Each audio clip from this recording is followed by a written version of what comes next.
Welcome back to my channel. ನೀವೇನಾದರೂ first time ನಮ್ಮ ಚಾನಲನ್ನು ನೋಡ್ತಾ ಇದ್ದರೆ ದಯವಿಟ್ಟು ಸಬ್ಸ್ಕ್ರೈಬ್ ಮಾಡಿ.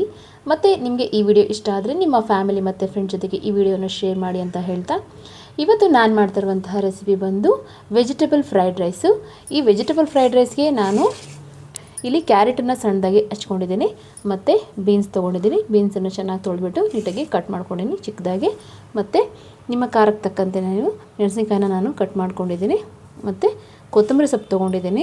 ಕೊತ್ತಂಬರಿ ಸೊಪ್ಪನ್ನು ಕೂಡ ತೊಳೆದ್ಬಿಟ್ಟು ಸಣ್ಣದಾಗಿ ಕಟ್ ಮಾಡ್ಕೊಂಡಿದ್ದೀನಿ. ಒಗ್ಗರಣೆಗೋಸ್ಕರ ನಾನು ಕರಿಬೇವಿನ ಸೊಪ್ಪು ತೊಗೊಂಡಿದ್ದೀನಿ. ಹಾಗೆಯೇ ಒಂದು ಮೀಡಿಯಮ್ ಸೈಜ್ ಈರುಳ್ಳಿನ ನಾನು ಚಿಕ್ಕದಾಗಿ ಕಟ್ ಮಾಡ್ಕೊಂಡಿದ್ದೀನಿ. ಮತ್ತು ಸ್ವಲ್ಪ ಬೆಳ್ಳುಳ್ಳಿನ ಬಿಡಿಸ್ಕೊಂಡು ಅದನ್ನು ಕೂಡ ಚಿಕ್ಕದಾಗಿ ಕಟ್ ಮಾಡ್ಕೊಂಡಿದ್ದೀನಿ. ಸೊ ಇದಕ್ಕೆ ಬೇಕಂದರೆ ಕೂಡ ನೀವು ಗ್ರೀನ್ ಪೀಸ್ ಬರುತ್ತಲ್ವ, ಅಂದರೆ ಹಸಿ ಬಟಾಣಿ, ಅದನ್ನು ಕೂಡ ನೀವು ಹಾಕ್ಕೋಬೋದು. ನಾನು ಅದನ್ನು ಹಾಕ್ತಾಯಿಲ್ಲ. ಇಷ್ಟು ನಾನು ಇಂಗ್ರೀಡಿಯೆಂಟ್ಸ್ನ ಯೂಸ್ ಮಾಡಿಕೊಂಡು ವೆಜಿಟೇಬಲ್ ಫ್ರೈಡ್ ರೈಸನ್ನು ಯಾವ ರೀತಿ ಮಾಡೋದು ಅಂತ ನಾನು ನಿಮಗೆ ತೋರಿಸ್ತೀನಿ, ಬನ್ನಿ. ಇವಾಗ ನಾನು ಸ್ಟವ್ ಆನ್ ಮಾಡಿ ಬಾಣಲೆನ ಇಟ್ಕೊಂಡಿದ್ದೀನಿ. ಈಗ ಬಾಣಲೆ ಬಿಸಿ ಆಗ್ತಾಯಿದೆ. ಇವಾಗ ಬಾಣಲೆ ಬಿಸಿಯಾಗಿದೆ. ಇವಾಗ ನಾನು ಇದಕ್ಕೆ ಒಂದು 4 ಸ್ಪೂನಷ್ಟು ಎಣ್ಣೆನ ಹಾಕ್ಕೊತಾ ಇದ್ದೀನಿ. ನಿಮಗೆ ಬೇಕಾದರೆ ಇದಕ್ಕೆ ತುಪ್ಪ ಕೂಡ ಹಾಕ್ಕೋಬೋದು. ಇದು ಆಪ್ಷನ್ ಇರುತ್ತೆ. ನಿಮಗೆ ತುಪ್ಪ ಹಾಕಿದ್ರೂ ಕೂಡ ಟೇಸ್ಟು ತುಂಬ ಚೆನ್ನಾಗಿರುತ್ತೆ. ಇದಕ್ಕೆ ಇವಾಗ ನಾನು ಸಾಸಿವೆನ ಹಾಕ್ಕೊತಾ ಇದ್ದೀನಿ. ಸಾಸಿವೆ ಚಟಪಟ ಅಂತ ಸೌಂಡ್ ಬರಬೇಕು. ಅದ್ರ ಜೊತೆಲಿ ಸ್ವಲ್ಪ ಜೀರಿಗೆ ಕೂಡ ಹಾಕ್ಕೊತಾ ಇದ್ದೀನಿ. ಸಾಸಿವೆ ಜೀರಿಗೆ ಎರಡು ಕೂಡ ಅದು ಚಟಪಟ ಅಂತ ಸೌಂಡ್ ಬರಬೇಕಾಗುತ್ತೆ. ಈ ಫ್ರೈಡ್ ರೈಸ್ನ ನೀವು ಬಿಸಿ ಅನ್ನಕ್ಕೆ ಮಾಡಬೇಕು ಅಂತ ಏನೂ ಇಲ್ಲ. ನಿಮಗೇನಾದರೂ ರಾತ್ರಿ ಅನ್ನ ಏನಾದರೂ ಉಳಿದಿದ್ರೆ ಅದನ್ನು ಕೂಡ ಈ ರೀತಿ ಫ್ರೈಡ್ ರೈಸ್ ಮಾಡಿಕೊಂಡ್ರೆ ಟೇಸ್ಟು ತುಂಬ ಚೆನ್ನಾಗಿರುತ್ತೆ. ನೀವು ರಾತ್ರಿ ಅನ್ನ ವೇಸ್ಟ್ ಮಾಡುವಂಥ ಕೆಲಸನೂ ಕೂಡ ಇರೋದಿಲ್ಲ. ಈ ರೀತಿಯಾಗಿ ರಾತ್ರಿ ಅನ್ನ ಕೂಡ ನೀವು ಬಳಸ್ಕೋಬೋದು. ಇವಾಗ ನಾನು ಇದನ್ನು ಬಿಸಿ ಅನ್ನಕ್ಕೆ ಯಾವ ರೀತಿ ಮಾಡೋದಂತ ತೋರಿಸ್ತೀನಿ. ಅದೇ ರೀತಿಯಾಗಿ ನೀವು ರಾತ್ರಿ ಏನಾದರೂ ಅನ್ನ ಉಳಿದಿದ್ರೆ ಈ ರೀತಿ ಅದನ್ನು ಕೂಡ ಉಪಯೋಗಿಸ್ಕೋಬೋದು.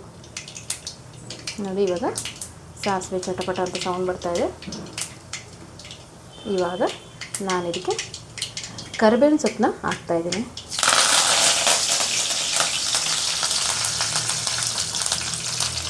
ಕರಿಬೇವಿನ ಸೊಪ್ಪನ್ನ ಹಾಕಿದ್ಮೇಲೆ ಇದಕ್ಕೆ ಈರುಳ್ಳಿನ ಹಾಕ್ತಾಯಿದ್ದೀನಿ.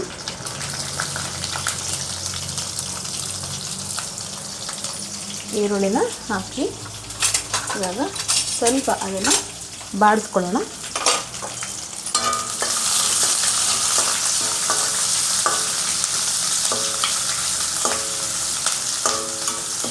ಇದನ್ನು ನೀವು ಆದಷ್ಟು ಹೈ ಫ್ಲೇಮಲ್ಲೇ ಮಾಡಬೇಕು. ಅಂದರೆ ವೆಜಿಟೇಬಲ್ ತುಂಬ ಬೇಯಬಾರ್ದು, ಹಾಗಂತ ತುಂಬ ಹಸಿ ಕೂಡ ಇರಬಾರ್ದು. ಮೀಡಿಯಮ್ ಸೈಜಲ್ಲಿ ನೀವು ಅದನ್ನು ಕರಕರನ ಬೇಯಿಸ್ಕೋಬೇಕಾಗುತ್ತೆ. ನೋಡಿ, ಇವಾಗ ಈರುಳ್ಳಿ ಬೆಂದಾಯಿತು. ಇದಕ್ಕೆ ಇವಾಗ ನಾನು ಬೆಳ್ಳುಳ್ಳಿನ ಹಾಕ್ಕೊತಾ ಇದ್ದೀನಿ. ಸಣ್ಣದಾಗಿ ಕಟ್ ಮಾಡ್ಕೊಂಡಿದ್ದೆ ಅಂತ ಹೇಳಿದ್ನಲ್ಲ, ಆ ಬೆಳ್ಳುಳ್ಳಿನ ಕೂಡ ಇದರಲ್ಲಿ ಹಾಕ್ಕೊತಾ ಇದ್ದೀನಿ.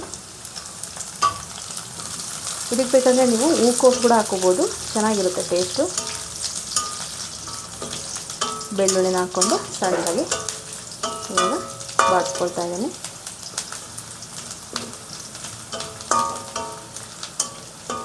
ಈರುಳ್ಳಿಯನ್ನು ತುಂಬ ಬೇಯೋ ಅವಶ್ಯಕತೆ ಏನಿಲ್ಲ ಇದರಲ್ಲಿ.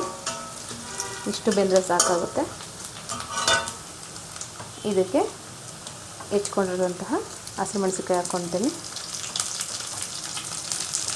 ಇಲ್ಲಿ ನಾನು ಯಾವುದೇ ಥರ ಸಾಸಸನ್ನು ಯೂಸ್ ಮಾಡ್ತಾಯಿಲ್ಲ. ಆರ್ಟಿಫಿಷಿಯಲ್ ಸಾಸಸ್ ಯೂಸ್ ಮಾಡೋದ್ರಿಂದ ನಮಗೆ ಆರೋಗ್ಯ ಸಮಸ್ಯೆಗಳು ಬರ್ಬೋದು. ಅದಕ್ಕೋಸ್ಕರ ನಾನು ಯಾವುದೇ ಥರ ಸಾಸಸ್ಗಳನ್ನು ಇದರಲ್ಲಿ ಬಳಕೆ ಮಾಡ್ತಾಯಿಲ್ಲ. ಮನೆಯಲ್ಲಿ ಇರ್ತಕ್ಕಂಥ ವಸ್ತುಗಳನ್ನೇ ಬಳಸ್ಕೊಂಡು ಫ್ರೈಡ್ ರೈಸನ್ನು ಯಾವ ರೀತಿ ಮಾಡೋದು ಅಂತ ನಾನು ನಿಮಗೆ ತೋರಿಸ್ತಾ ಇದ್ದೀನಿ. ಇವಾಗ ಈರುಳ್ಳಿ ಮತ್ತು ಮೆಣಸಿನಕಾಯಿ, ಬೆಳ್ಳುಳ್ಳಿ ಇವೆರಡು ಕೂಡ ಚೆನ್ನಾಗಿ ಬೇಯಲಿ.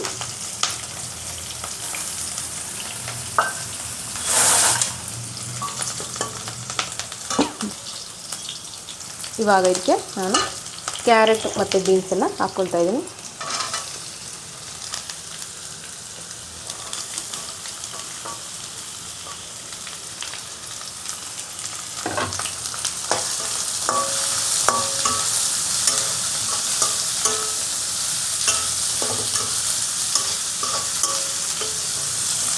ಆದಷ್ಟು ತರಕಾರಿಗಳನ್ನು ಸಣ್ಣದಾಗಿ ಕಟ್ ಮಾಡ್ಕೋಬೇಕು.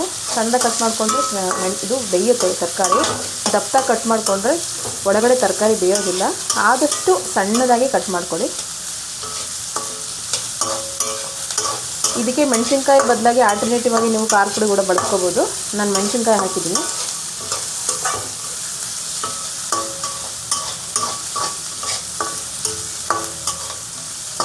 ಈ ಥರ ಕೈ ಬಿಡದೇ ಇರೋ ಥರ ನೀಟಾಗಿ ಬಾಡಿಸ್ಕೋಬೇಕು, ಇಲ್ಲಾಂದರೆ ತರಕಾರಿ ಸೀದೋಗ್ತವೆ.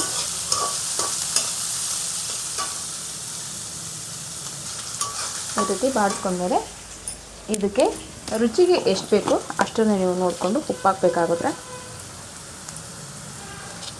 ಉಪ್ಪನ್ನ ಹಾಕೋದ್ರಿಂದ ತರಕಾರಿಗಳು ಸ್ವಲ್ಪ ಬೇಗ ಬೇಯ್ತವೆ.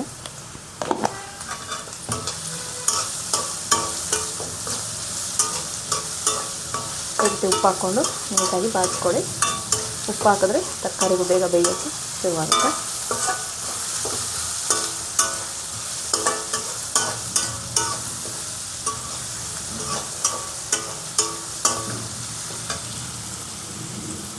ಇವಾಗ ಇದಕ್ಕೆ ನಾನು ಸ್ವಲ್ಪ ನಿಂಬೆಹುಳಿ ರಸನ ಬಿಡ್ತೀನಿ. ಫ್ರೈಡ್ ರೈಸ್ ಪೌಡ್ರ್ ಹಾಕ್ಬಿಟ್ಟು ಈ ಥರ ಎಲ್ಲ ನೀಟಾಗಿ ಮಿಕ್ಸ್ ಆಗಬೇಕು. ಅದಕ್ಕೆ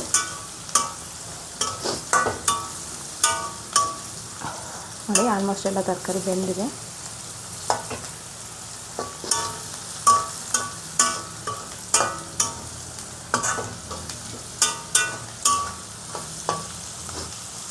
ನೋಡಿ ಎಲ್ಲ ತರಕಾರಿಗಳು ಚೆನ್ನಾಗಿ ಬೆಂದಿದೆ. ಇವಾಗ ಇದಕ್ಕೆ ನಾನು ಕಟ್ ಮಾಡಿ ಇಟ್ಕೊಂಡಿರುವಂಥ ಕೊತ್ತಂಬರಿ ಸೊಪ್ಪನ್ನ ಹಾಕ್ತಾಯಿದ್ದೀನಿ.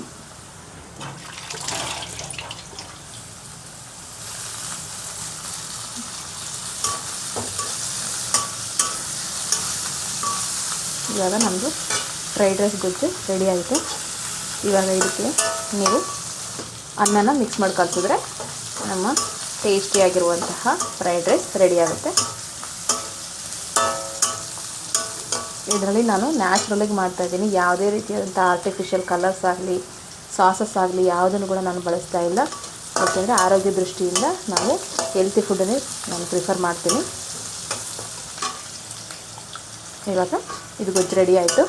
ಇದಕ್ಕೆ ಅನ್ನ ಕಲಿಸಿದ್ರೆ ಫ್ರೈಡ್ ರೈಸು ರೆಡಿ ಆಗುತ್ತೆ. ಇವಾಗ ಇದಕ್ಕೆ ನಾನು ಬಿಸಿ ಅನ್ನನ ಮಿಕ್ಸ್ ಮಾಡ್ತಾಯಿದ್ದೀನಿ. ಇವಾಗ ಇದಕ್ಕೆ ನಾನು ಅನ್ನನ ಹಾಕಿದ್ದೀನಿ. ಎಲ್ಲದನ್ನು ಕೂಡ ನೀಟಾಗಿ ಮಿಕ್ಸ್ ಮಾಡ್ಕೊಳ್ಳೋಣ.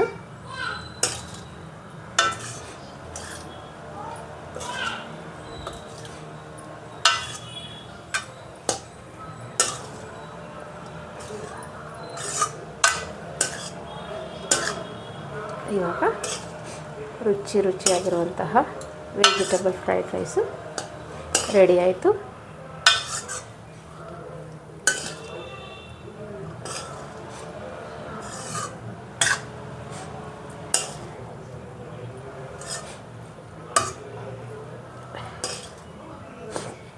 ಯಾವುದೇ ಕಲರ್ಸು ಇಂಗ್ರೀಡಿಯೆಂಟ್ಸ್ ಇಲ್ದಿರ ನ್ಯಾಚುರಲಾಗಿ ರೆಡಿಯಾಗಿರುವಂತಹ ವೆಜಿಟೇಬಲ್ ಫ್ರೈಡ್ ರೈಸ್.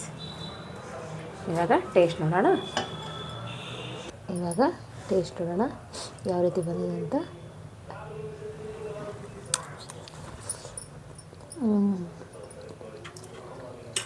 ಟೇಸ್ಟ್ ಅಂತೂ ತುಂಬ ಚೆನ್ನಾಗಿದೆ.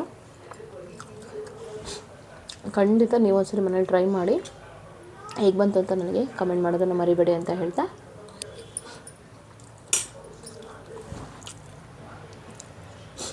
ಈ ವಿಡಿಯೋನ ನಾನು ಇಲ್ಲಿ ಕಂಪ್ಲೀಟ್ ಮಾಡ್ತಾಯಿದ್ದೀನಿ. ಮತ್ತೊಂದು ರೆಸಿಪಿಯೊಂದಿಗೆ ನಾನು ನಿಮಗೆ ಸಿಗ್ತೀನಿ. ಅಲ್ಲಿವರೆಗೂ thank you for watching. Take care. Bye.